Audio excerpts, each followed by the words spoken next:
In today's video, I'm going to teach you how to generate anime-style art with Genspark's AI image feature. We'll walk through the entire process from opening the tool to downloading a polished image, and along the way, I'll share tips to help your results look crisp, expressive, and exactly how you imagined.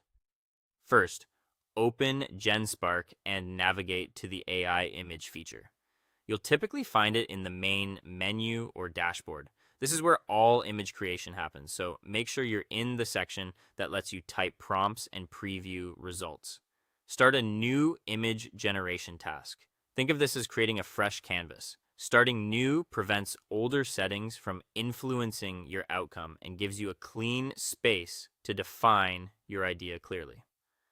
Now type a prompt that specifically asks for anime-style art. Be direct about the style so the model knows your intent. For example, you could begin with anime-style portrait or anime-style character illustration.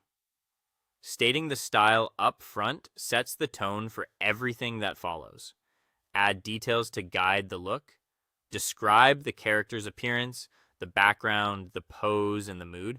You might say something like, anime-style portrait of a young hero with short silver hair and a navy jacket. City skyline at dusk. Dynamic three-quarter pose. Soft rim lighting. Warm color palette. Energetic mood. Details like camera angle, color palette, and lighting can make a big difference. Keep sentences straightforward. Avoid clutter and focus on what you care about most. If there's something you don't want, say so. Phrases like no text or no watermark help keep the image clean. Let Genspark generate the art.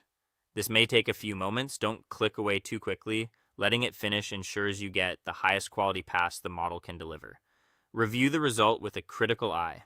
Ask yourself if the style truly feels anime, if the pose and expression match your idea, and whether the background complements the character. If something's off, refine the prompt. Clarify vague parts. Simplify if it feels overloaded, and emphasize priorities. For example, if the face isn't expressive enough, add expressive eyes, subtle smile. If the background distracts, say simple background or soft gradient backdrop. Iterating with small targeted changes is usually more effective than rewriting everything at once. When you're happy, download the final anime-style image. Use the download button, select your preferred format and resolution if options are available, and save it to a clearly named folder. That's it. Your anime artwork is ready to share, print, or use in your projects.